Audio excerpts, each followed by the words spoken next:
know, it hasn't been all that long since we were cooking with a wood fire, but today we're cooking with electricity, gas, pretty much everything.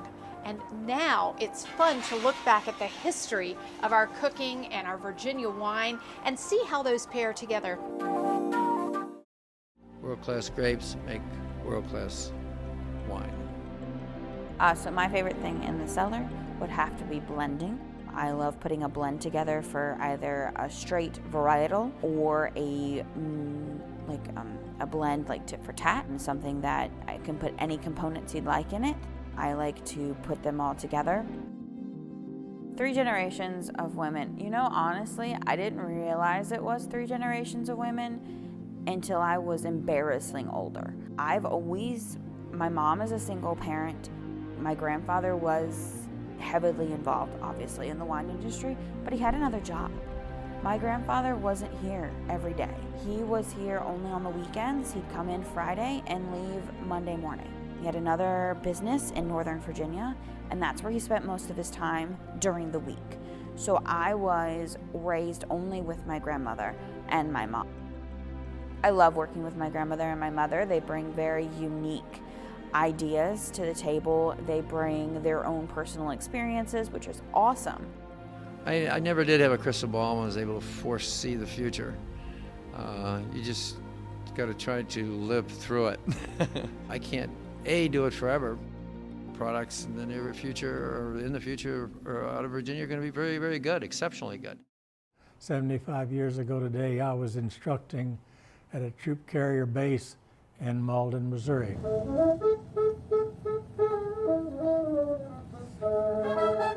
Hi, I'm Dr. Erwin Bohmfalk from Waynesboro, Virginia.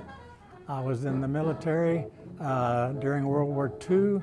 I had the rank of first lieutenant and was a pilot in the old Army Air Corps, specifically in the Troop Carrier Command.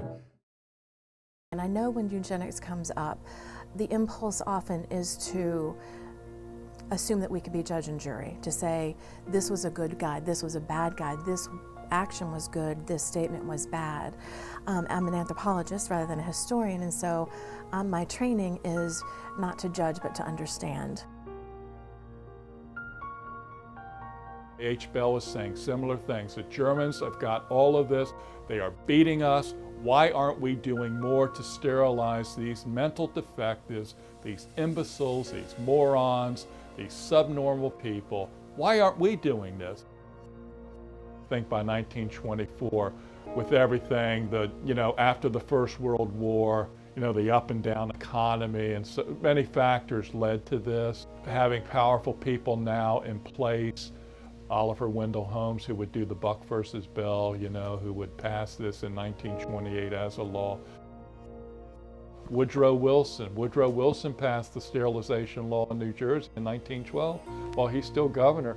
Roosevelt wrote about race suicide. He wrote about, having a vigorous, healthy society, and there's no room for weaklings. But I think the one that upset me the most when I was doing my research was Helen Keller. She advocated what she called weeding the garden. And I'm thinking to myself, you're saying this, but what are the eugenicists saying about you being deaf and blind? You would have been on the first train out.